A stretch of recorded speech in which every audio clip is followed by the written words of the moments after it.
sur ce plateau. Au vu de la situation sur le front, l'affaiblissement du président ukrainien éclaboussé indirectement par des affaires de corruption au pire moment, l'impatience du président américain qui veut clore au plus vite le dossier ukrainien, est-ce que l'avenir de l'Ukraine, Magali, ne tient plus qu'à un fil ? Il est certain que cette semaine, elle est très difficile. Elle est diplomatiquement très intensive, mais elle va être difficile pour le président Zelensky.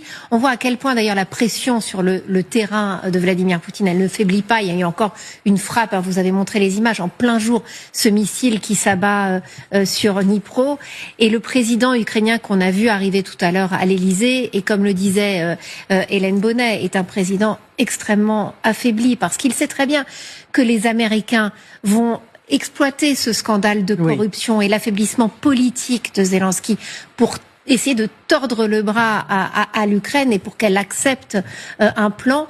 Manifestement, les discussions hier à Miami, qui ont été plus longues que prévu, qui ont duré 5 heures dans le golfe, dans l'une des propriétés de Witkoff, elles ont eu vraiment pour objet les questions territoriales. Et c'est très compliqué parce que les Américains sont en train d'essayer de pousser les Ukrainiens à renoncer à une partie du Donbass, cette partie de cette région que veulent obtenir les Russes. Pour le moment, Zelensky tient bon, mais la pression, elle est vraiment, vraiment maximale. C'est pour ça que Zelensky aussi a besoin de ce rendez-vous à Paris pour montrer qu'il n'est pas seul, pour montrer que les Européens sont derrière lui.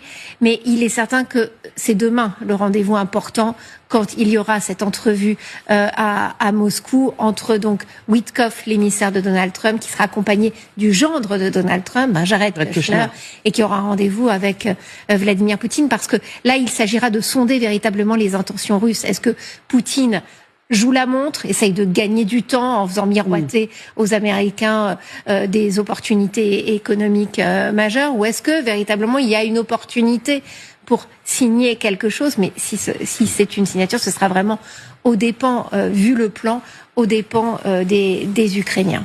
Sébastien Boussois. Oui, c'est un peu alors c'est triste à dire, mais c'est un peu ça sent un peu la fin de règne, ou en tout cas le chant du cygne, et c'est pas, je dirais, minorer à la fois les efforts et à la fois la détermination du président ukrainien et de tous les Ukrainiens depuis bientôt maintenant 4 ans. Mais 4 ans, c'est la durée de la Première Guerre mondiale, et ça pose évidemment la question de savoir si on continue comme ça ou si on stop ou encore, et si on finalement on décide d'arrêter là pour moins perdre que ce qu'on pourrait perdre ensuite par la suite. Et c'est tout l'enjeu, évidemment, dans lequel est le débat et le dilemme dans lequel est le président Zelensky à l'heure actuelle. C'est est-ce qu'il s'arrête là,